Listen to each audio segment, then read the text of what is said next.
পাবলোকে আজকে পাবলোর মা এই যে বাথরুমে স্নান করাচ্ছে, বাইরে খুব রোদ বলে। বাইরে খুব রোদ, তাই জন্য আজকে পাবলো বাথরুমে স্নান করবে। কিন্তু বাথরুমের দরজা বন্ধ হয়ে যাবে, ভিডিও করা যাবে না, ভিডিও নট অ্যালাউড। এই যে পাবলো স্নান করে বেরিয়েছে। পাবলোর মা আমাকে হাতে জড়িয়ে দিল। পাবলোকে আমি গেটে বেঁধে একবার মুছিয়েছি, একটা টাওয়েল পুরো ভিজে গেছে।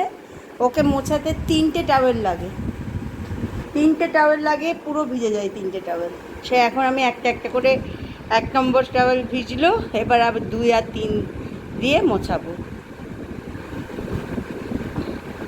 এই যে এবার পাবলো আমার ঘরে এসে ওর প্রিয় জায়গায় শুয়ে পড়েছে, ভালো করে গা হাত পা মোছা হয়ে গেছে।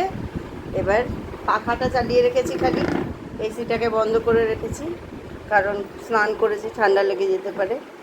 এখন পাখার হাওয়াতেই শুকিয়ে যাবে। ওইদিকে ঘন্টু দাদা ডেকেছে বলে ও ডেকে উঠলো। ঘন্টু দাদা ডেকেছে, ওকেও ঘন্টু দাদা ডাকলেই অ্যাসিস্ট্যান্ট হিসেবে পাবলোকেও ডাকতে হবে।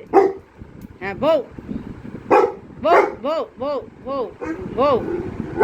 ওরে বাবা রে, ওরে বাবা রে, ওরে। আচ্ছা, বেরোবে বেরোবে বেরোবে, বেরিয়ে একটু দেখতেই হবে কি হয়েছে, একটু বেরিয়ে না দেখলে চলবে না। পাবলোর ঘুম হলো খুব মোমেন্টারি, ঘুমোই ওঠে ঘুমোই ওঠে ঘুমোই ওঠে, এত ব্যস্ত।